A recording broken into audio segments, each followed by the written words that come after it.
Mesut Ozil Германиянын батышындагы Руштат аймагындагы оор өнөр жай борборлорунун бири. Гельзенкирхен шаарында түрк эмигрантынын үй бүлөсүндө 1988-жылы 15 октябрда жарык дүйнөгө келген.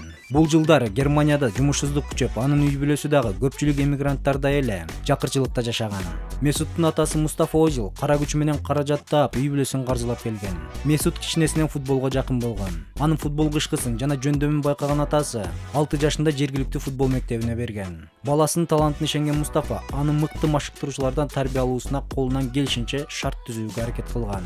Кандайдыр бир катачылыктарды же машыктыруучусу жөндөмсүз экендигин байкаса, дароо башка машыктыруучуга же башка мектепке которгон. Мындан улам Месут бала кезинде бир нече футбол мектептерин алмаштырган. Анын үйүнүн жанында жайгашкан 3 метр бийиктикке темир тор менен курчалган кичинекей футбол аянтчасы болгон. Кичинекейинен Месут мектептен кийин убактысын дал ушул жерде футбол ойноп өткөргөн. Топту өтө кылдаттык менен колдонууну дал ушул жерде өрчүткөн. Эми бул жер Озилдин темир тору деген сыймыктуу атты алып жүрөт. Месут бул жерде кумирге айланган жана анын баш айланткан карьерасын кайталоону кыялданбаган жергиликтүү баланы таппайсың. 4 туугандын эң кичүүсү Месут Озил аз сүйлөгөн, тартынчак бала болгон. Тили түркчө чыккан, немис тилин эс тартып калганда кыйынчылык менен үйрөнгөн. Озилдин жакындары, мугалимдери аны кадимки жашоодо уялчак, тартынчак болгону менен оюн таласына чыкканда дароо өзгөрүп, лидерге айланаарын айтышат. Көпчүлүк тартынчак балдарда эле Месут бала кезинде так илимдерге жакын болгон. Математиканы сүйүп, шахматты жактыруу менен ойногон. Мына ушул сапаттары дагы канча бир деңгээлде анын футбол талаасында башкалардан айырмаланып, башкача ой жүгүртүүсүнө себепкер болгон. Озилдин бактысына бул жылдар Германияда жаш футболчулардын өөрчүүсү үчүн эң ыңгайлуу убакыт болгон. 2000-жылдары немис футболунда реформа башталып, футболчуну бала кезинен даярдоо керек деген философиянын негизинде өлкөдө жүздөгөн футбол борборлору курулуп, мамлекеттин каржылоосу менен иштеп баштаган. Анын алкагында алыскы аймактардагы таланттар дагы көзөмөлдөнүп иргелген. Дал ушул реформанын аркасында кийинки 10 жылда укмуштуудай футбол таланттары дүйнөлүк аренага чыга келди. Алардын бири Месут Озил эле.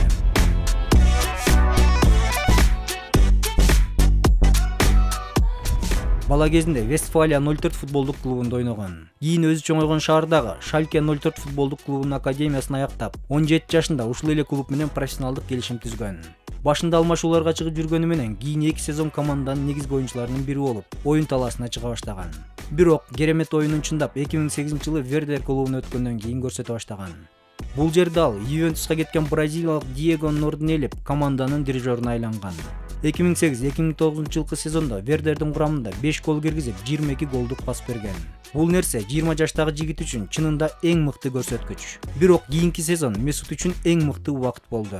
2009-2010 жылкы сезондо Бундеслиганын эң мыкты ассистенти аталып, Вердер үчүн 10 гол киргизип, 29 голдук пас берген. Бул профессионал футболчу катары Месутта эң жогорку көрсөткүч болот. Кийин мындай жыйынтыктарды Реал Мадридтин курамында дагы бир жолу кайталаган.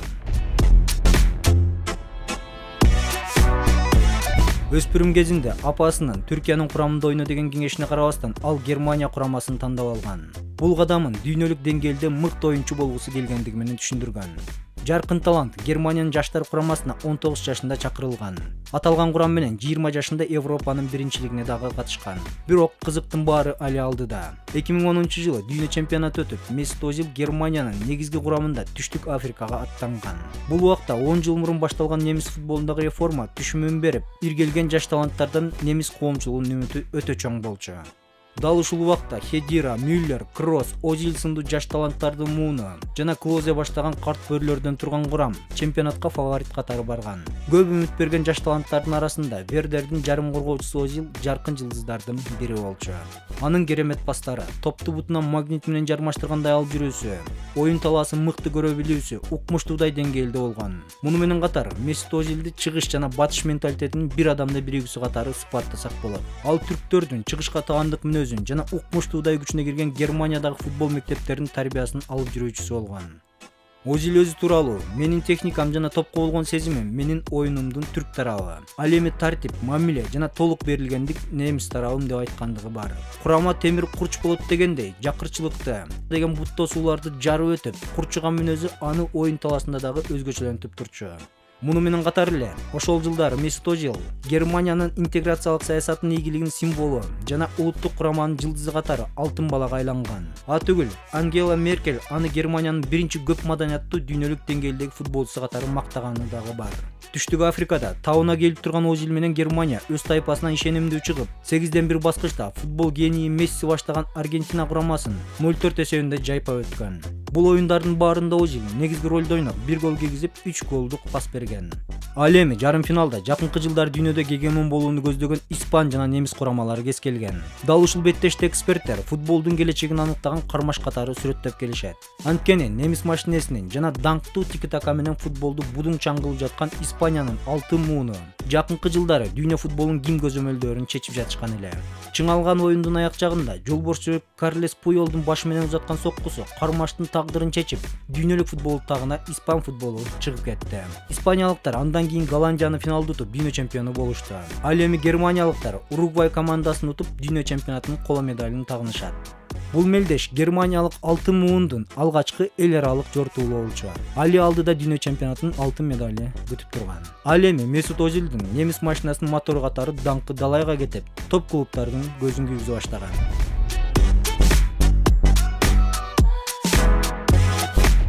Бул убакта Реал Мадрид кезектеги Галактикосту чогултуп жаткан. Бул алтын курамда ал кезде Касильяс, Рамос, Хедира, Алонсо, Кака, Роналду сындуу футболдун ири таланттары топтолгон эле. Ал эми машыктыруучу болуп кайталаңыз жана өзгөчө Жозе Мауриньо иштеп жаткан.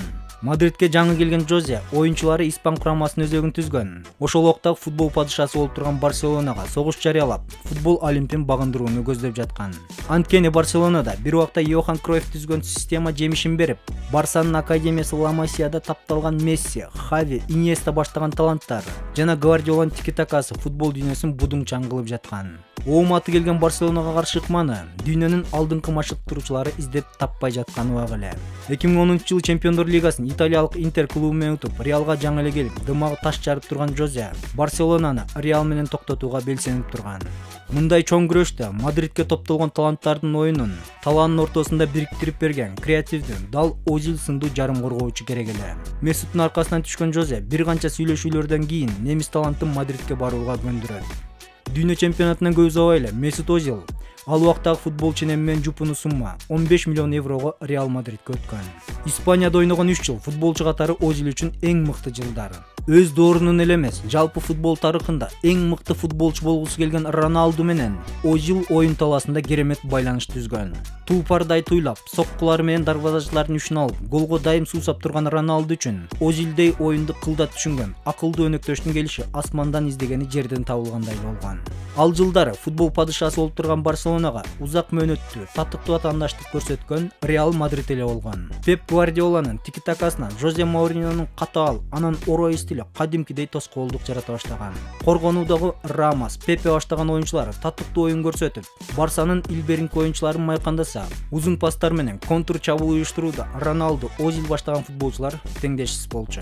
Бирок Барселонадан футбол падышалыгын талашуу Мадрид менен Озилге алгачкы сезондо анчалык ийгиликтүү болгон эмес. Аз айырмачылык менен Испаниянын чемпиондугун тарттырып жиберишкен.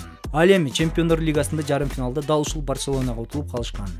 Болгону Испаниянын кубогунун финалында Барсаны утуп чемпион болушкан. Роналду ал сезондо 40 гол киргизип, Испанияда мыкты бомбардир болсо, ал эми Озил 17 голдук пас берип, Мессиден кийинки экинчи мыкты ассистент болгон. Ал эми Чемпиондор лигасында Барсанын оюнчуларын артка калтырып, 1 гол, 7 голдук пас менен мелдештин мыкты ассистенти аталган. Кийинки 2011-2012 жылкы сезондо Галактикас Барселонаны ооздуктаган. Анда Озил ат көтөргүс салым кошкон. Ал 29 голдук пас берип, 10 гол киргизген. Акыры аягы Испаниянын чемпиондугун Барсадан тартып алышып, Месут Мелдештин мыкты ассистенти болгон. Муну менен бирге Реал Испаниянын супер кубогуна дагы ээ болгон. Бирок Чемпиондор лигасынын жарым финалында бул жолу Баварияга утулуп калышкан. Ал эми Барселона бул сезондо бар болгону Испаниянын кубогунун ээси болгон. Месут Озилдин Мадридтеги соңку сезонунда команданын оюндары бир аз соолгундаган. Бирок Озил адатынча сезонду жакшы өткөргөн. Реал Испаниянын вице-чемпиону болсо, Озил голдук пастары менен Мелдештин экинчи мыкты ассистенти болгон. Баш аягы 16 голдук пас берип, 9 гол киргизген. Ал эми бул учурда эл аралык аренада олуттуу өзгөрүүлөр жүрүп жаткан. Немис футболу испандардын доорун бүтүрүү үчүн ачык күрөш жүргүзүп баштаган. Дал ушул 2012-2013 жылкы сезондо испаниялык гранттардын немис командалары Барселонаны Бавария, Реал Мадридти Боруссия Дортмунд Чемпиондор лигасынын жарым финалында утуп алышкан. Финалда Бавария жеңишке жетип чемпион болду. Бул учурда испан футболу акырындап эл аралык аренада алсырай баштаса, 2010-жылы тики-такага утулуп калган немис машинеси күчкө толуп келе жаткан эле. Реал Мадридте ойногон 3 сезондо тең Месут Озил командасында эң көп голдук пас берген оюнчу болгон. Ал эми Роналду бул жылдары Реалда эң көп гол киргизген футболчу болгон. Бирок башкалар менен бирге Месуттагы канча бир деңгээлде доор легендалары Роналду, Месси тирешинин көлөкөсүндө калгандардан. Барсадан Хави, Иньеста, Мессинин эң ишенимдүү өнөктөшү болсо, Роналду үчүн бул ролду Реалда Месут аткарган. Бирок биринчи экөөсүнөн айырмаланып Месут Реалда 3 гана жыл ойногон. Эгер Реал Мадриттен кетпесе, генийлердин тирешинде Роналду мүмкүн таза жеңишке жетишет беле, балким. Месут Озил Арсеналга кеткенде ага таарынып, Реалдын жетекчилерине ачууланып, Роналдунун интервью бергени Месуттун ал үчүн өнөктөш катары өтө баалуу болгондугун каңкуулайт.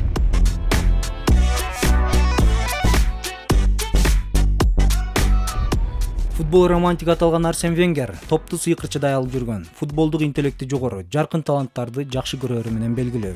Арсеналдан Тьерри Анри, Сеск Фабрегас, Ван Перси деген улуу таланттар кетип, бир убактагыдай укмуштуудай кооз футбол көрсөтө албай, бул учурда ачык байкалбагандыгы менен Венгер менен Арсеналдан оомат кете баштаган эле. Өзү дагы ойноо стили дагы карып бара жаткан Арсен Венгерге экинчиден берүү үчүн негизги оюнчулар керек болчу. Озил дал ушундай улуу макам менен Лондонго 2013-жылы жайкы трансфер учурунда келген.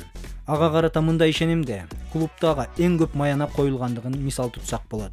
Бирок Месут Озил команданы күргүчтөп сүрөп, жылаң төштүк кылып, эрдиктерди жаратуучу лидер эмес. Анын артыкчылыгы башка жакта. Арсеналда ойногон жылдары дал ушул өзгөчө макам, маяналар ага кадимкидей басым болгон. Буга байланыштуу Озилди жалкоо, зыкын футболчу катары сыпаттаган кептер дал ушул Арсеналда жүргөндө айтыла баштаган. Бул жылдары Англиянын Премьер лигасы эң күчтүү лига эсептелинчү. Көп сындар айтылганы менен, фактыларга, сандарга таянсак, эң күчтүү лигада Озил мыктылардын катарын толуктап келген. 2015-2016 жылкы сезондо ошол эле Де Брюйне, Эриксендерди артка таштап, АПЛдын мыкты ассистенти болгон. Статистикалык маалыматтарга караганда, Месут Озил дайыма жогорку деңгээлдеги футболду көрсөткөн. Арсеналда Озил начар ойноду деш кыйын. Анткени бул учурда команда жалпы аксай баштап, закымдаган футболдун өнүгүүсүнүн артта калып бара жаткан эле.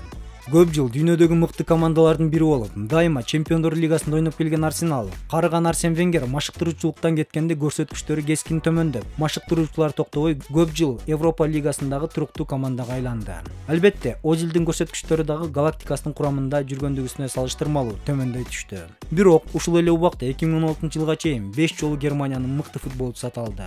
Ал учурда Арсеналдын иши аксап жаткан менен Озилди Германиянын курамында ири ийгилик күтүп турган.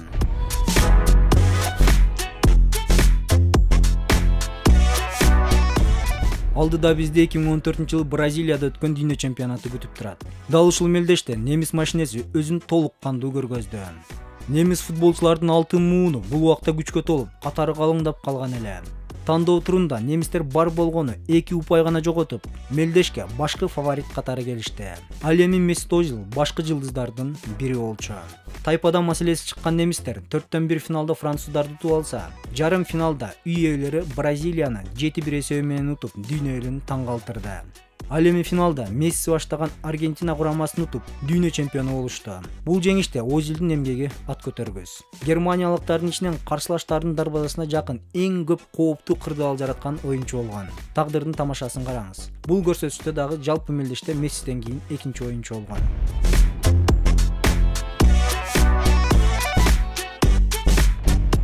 Дүйнө чемпиондугунан кийин Озилдин жашоосу кайрадан эски нугуна түшкөн. Арсенал баягыдай эле олку-солку болуп турнирлик жадыбалда ортодо. Ал эми Озил кес-кес керемет оюндарды көрсөткөнү менен көпчүлүк учурда командасы менен бирге көңүл толбогон оюндарды өткөрүп жатты. Бирок ушул эле убакта улуттук курамда жакшы деңгээлде ойноп жатты. Дүйнөдөгү эң мыкты 10-номер саналып, Европанын жана дүйнөнүн көптөгөн символикалык командаларына кирди. 2011, 2012, 2013, 2015 жана 2016 жылдары Германиянын улуттук курамасындагы эң мыкты оюнчу аталды. 2018 жылы Россияда боло турган дүйнө чемпионатына даярдануу учурунда түрк тектүү немис футболчулары Месут Озил менен Илкай Гюндаган түрк президенти Режеп Тайип Эрдоганга жолугуп, сүрөттөрү маалымат каражаттарына жарыяланды. Дал ушул сүрөт Озил үчүн көп чуунун башы болду. 2018 жылы жайында өтө турган президенттик шайлоого даярданып жаткан Эрдоган ал убакта дагы Европа лидерлери менен тирешип, батыш шаны саясатын сындап, диктатор деп айыптап жатышкан. Аталган сүрөт жарыялангандан кийин Озил айла жок саясий тирештин курмандыгына айланды. Немис футбол биримдигинин жетекчилиги айрым немис саясатчылар диктатор менен жолукту деп Озилди катуу сынга алышты. Ал эми футболчу Эрдоган менен жолугушуусун ата бабасына, тарыхый мекенине көрсөткөн урматтоо катары сыпаттады. Сүрөтчүсү дүйнө чемпионатынын алкагында тынчыды. Бирок немис курамасы мелдеште тайпадан чыкпай калды. Курама команданын ийгиликсиз оюну Германиянын футбол федерациясын актанууга аргасыз кылып, сүрөтчүсү кайрадан көтөрүлдү. Футбол федерациясынын президенти Рейнхард Гриндель Озилден аталган сүрөткө байланыштуу кайрадан түшүндүрмө берүүсүн талап кылды. Ал эми Озил муну улуттук команданын ийгиликсиз оюну үчүн аны күнөөкөр кылуу аракети катары сыпаттады.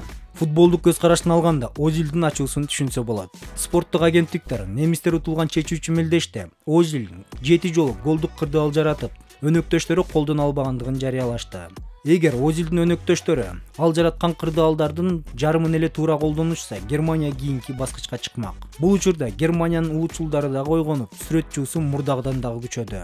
Бул кырдаалды расизм деп баалаган 29 жаштагы Месут Озил Германиянын курамында башка ойнобой тургандыгын жар салды. Муну менен катар бул кырдаал тууралуу төмөндөгүдөй билдирүү жарыялады. Биз жеңсек немисмин, жеңилсек иммигрантмын. Германияда төлөгөн салыктарыма, дүйнө чемпионатын утканыма карабай, немис коому кабыл албады. Мага башка бирөөдөй мамиле кылышат. Подолски менен Клозеге немис поляктардай мамиле жасалбайт. Эмнеге мен немис түркмүн? Түркия үчүнбү? Мен мусулман болгонум үчүнбү? Мен Германияда төрөлүп өскөм. Эмне үчүн мени германиялык катары эсептешпейт деп айтылат Озилдин билдирүүсүндө. Аны сындагандар футболдо расизм жоктугун айтууга аракет кылышканы менен Озил башка Германиянын курамында ойногон жок.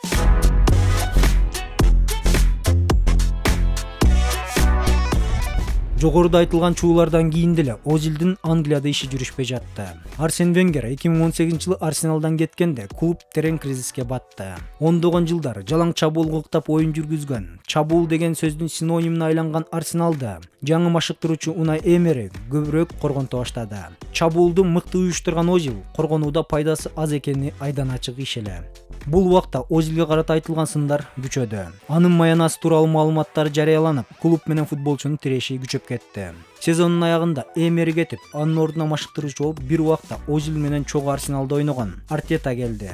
Бул аз убакытка абалдоңдоп, Озил баягыдай натыйжа бере баштаганы менен клуб менен оюнчунун тиреши тереңдеп кеткен эле.